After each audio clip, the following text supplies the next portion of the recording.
What is up, Mav fans and hoop heads? Wish everyone good vibes out there.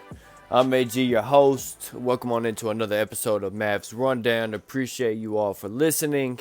And man, he joined us on a sad night because this is back-to-back. We just had last night Orlando, tonight at Washington, or in Washington, playing the Wizards, and the Mavericks fall 113 to 105, and this is the two losses back to back, two big ugly fat losses back to back, downplaying opponents this year. They put up a graphic just a second ago.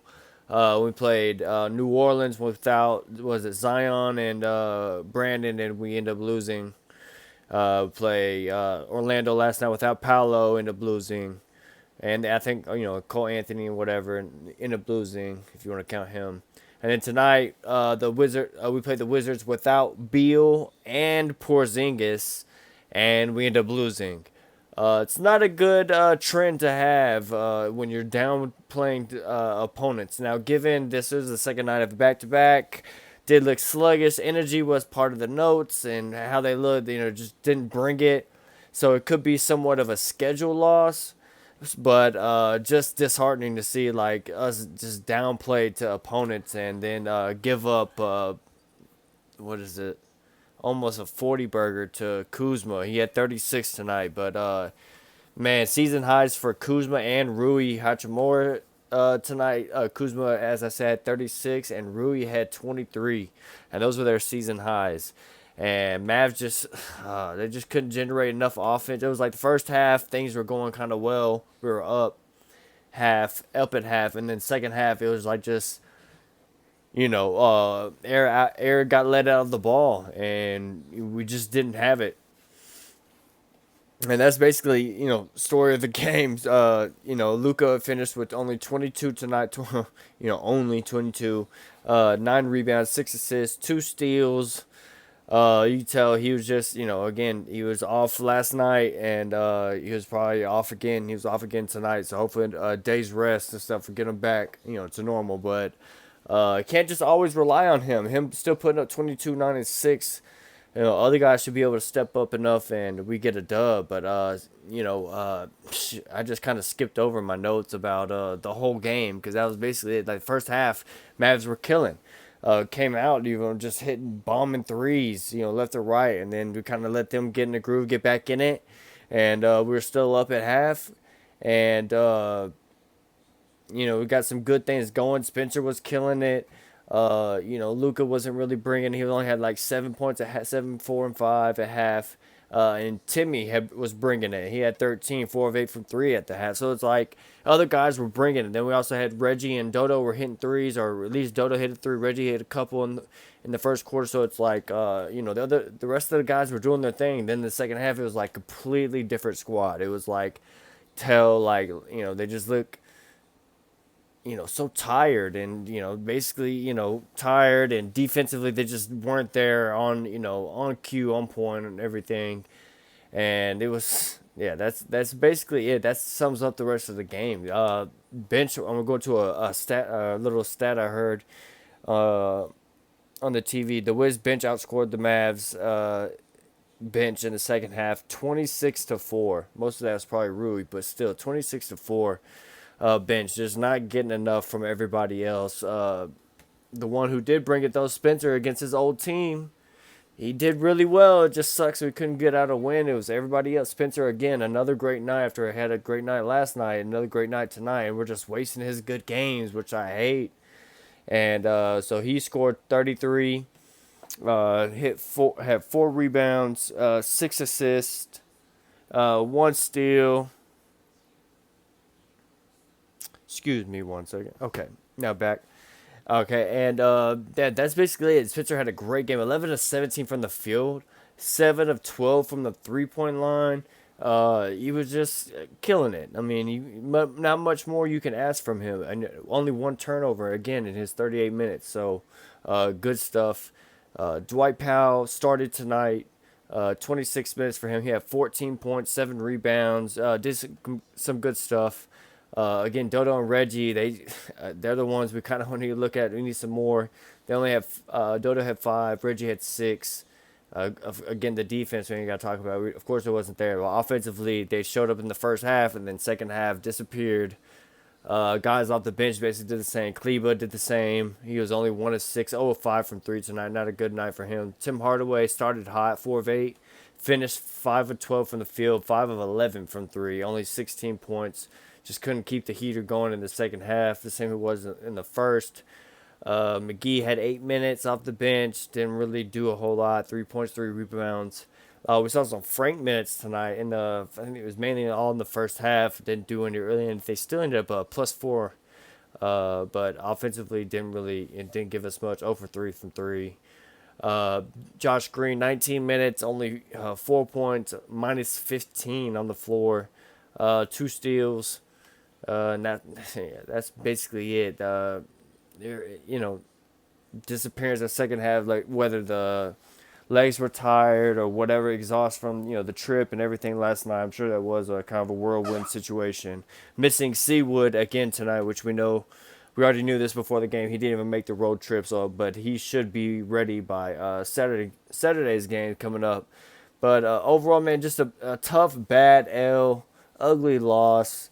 Wish it wouldn't have happened. This is hopefully this is not a trend. This is nothing I'm gonna panic about. This is just something definitely raises eyebrows, in a sense of what are we doing here, guys? Like this, to me, part of my notes right here, we don't have enough ball movement and off ball action, especially when Luka's off the floor. I get it, when Luka's on the floor, he can kind of go 1-on-1, beat whoever's in front of him, and then make the right play with everyone's in their right spots. But when Luka's off the floor, and we have Spencer's not Luka. Spencer's great, but in his role, but he's not Luka still. So you still need, when he's trying to do some things, set up some off-ball things, get some actions to get these other guys easier shots. So Spencer isn't having to make the perfect Luka type pass, which he's not Luka again. So we gotta get some, Dwight Powell set him like a flare screen for Tim Hardaway, or someone set a down screen in the paint for Dwight Powell to come off, get an easy layup or dunk or something. We got to have some type of movement whenever, especially when Luka's out the game. That's something I can't stress enough. There was some good ball movement at times. The guys just missing shots, but which we got up a lot of shots, but still just not enough. Went in tonight for us to win this game, and I just wish there would be more off-ball movement, screen set, just things going on, so the defense isn't all just keying on what's going on. You can just stand there and watch and doesn't have to worry about their man moving or anything. So we can't. I hate to see that. Hopefully that gets cleaned up. Everyone, yeah, basically, gas in the second half. Just defense lacking again. Scoring punch wasn't there like the first half. Again, another off night from Luka. But he's still finished with 22. But 8 of 21 from the field, 3 of 8 from 3, 3 of 9 from the free throw line. Damn, he's got to hit some free throws. You could just tell. The free throw stat right there just tells he just it's just an off night. Fourth quarter, man, it's going to go over this real quick. The Wizards challenged a play where Dwight Powell got a pass inside and goes up for like a layup dunk, but trying to force it in. And Gafford comes in, trying to swat it and hits hits forearm. They show the replay over and over. That it's like the guys even on TV were talking about, I think he hit us, talking about where his hand is. But it's like they're completely ignoring his forearm hitting his that's a foul. When you go in for a block and your forearm's all hitting the other guy's forearm, knocking the ball out of his hand when he goes up for a layup or dunk attempt, what are we doing here? That's a foul. And somehow when the Wizards challenged, at first it wasn't, it was called a foul against against the Wizards, and they challenged it, saying that no, he blocked it, and then they go back and it was successful, and they said that it was a block. What are you talking about? It was forearm on forearm. That doesn't make any sense. Another little point, of course, officiating tonight. A lot of it didn't make sense.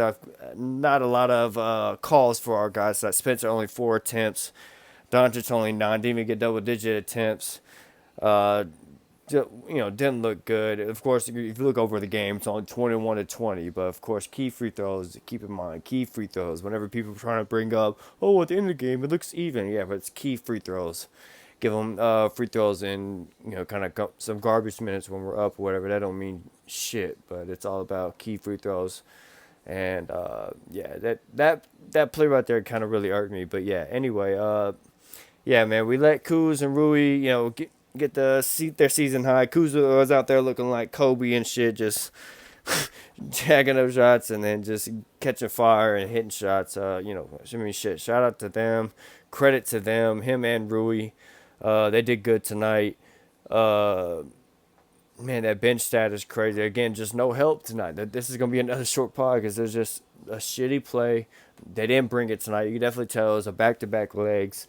And they had a whole bunch of movement going on, or a whole bunch of off court stuff going on. Trying to get to their out of Orlando as fast as they can, and then the late flight, all that stuff.